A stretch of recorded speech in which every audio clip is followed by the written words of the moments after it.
చిత్రగుప్త నరలోకపు విషయాలు మమ్ములకు తెలుపుము. ప్రభు, నరలోక విషయాలన్నీ బాగానే ఉన్నాయి కానీ నరలోక శిక్షలే కొద్దిగా మార్చాలి ప్రభు. ఏమంటివి చిత్రగుప్త? తరతరాలుగా వస్తున్నటువంటి నా శిక్షలు కాదని శిక్షలలో మార్పుల ఏమిటా శిక్షలు తెలుపు మాకు. ప్రభు, ఈరోజు మనం కొన్ని శిక్షలు పరిగణలోకి తీసుకోకపోవడం వల్ల భూమి చాలా శోభిస్తుంది ప్రభు. ఈ అధికంగా ప్లాస్టిక్ వాడడం, ఈ చెట్లు నరికివేయడం, ఈ ఏసీలు ఎక్కువగా వాడి ఓజోన్ పొర పాడు చేయడం, ఈ వాహనాలు ఎక్కువగా వాడి గాలిని పొల్యూట్ చేయడం, ఇవన్నీ చేయడం వల్ల భూమి ఎంతో శోభిస్తుంది ప్రభు. వీటికి కూడా ఏమైనా శిక్షలు వేయాలి ప్రభు. అమాయకుడు చిత్రగుప్త, మేము పరిగణలోకి తీసుకోకపోవడమా? అంతే ప్రభు.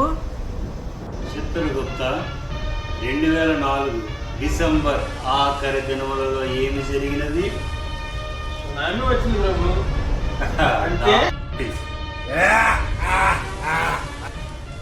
భూమిని సముద్రాన్ని ప్లాస్టిక్ తోటి కలుషితం చేస్తున్న మానవులని ఆ మాత్రం శిక్షించకపోతే ఎలాగ చిత్రగుప్త? వృక్షాలను నరికి ఈ వాతావరణాన్ని కలుషితం చేస్తున్నందుకే కదా ఈ విపరీతమైనటువంటి వాతావరణపు మార్పు. ఈ ప్రయోగాల పేరుతో జంతువుల్ని పక్షుల్ని హింసిస్తున్నందుకే కదా ఈ కరోనా విపత్తు. కామ, క్రోధ, లోభావేశాలతో జరిగిన పాపాలకి ఈ యొక్క నరకములోనే శిక్ష విధింపబడుతుంది. కానీ ప్రకృతిని హింసించే వారికి భూలోకములో శిక్ష విధింపబడుతుంది.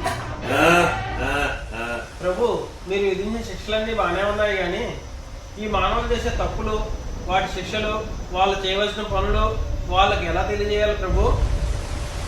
మానవులకు ఈ వీడియో ద్వారా మనం తెలుపుదాము. మానవులారా, ఇప్పటికైనా తెలుసుకోండి. ప్రకృతిని ప్రేమించండి, ప్రకృతితో జీవించండి, మిమ్మల్ని మీరు కాపాడుకోండి, మీ ముందు తరాలు బతికించండి. ఏమో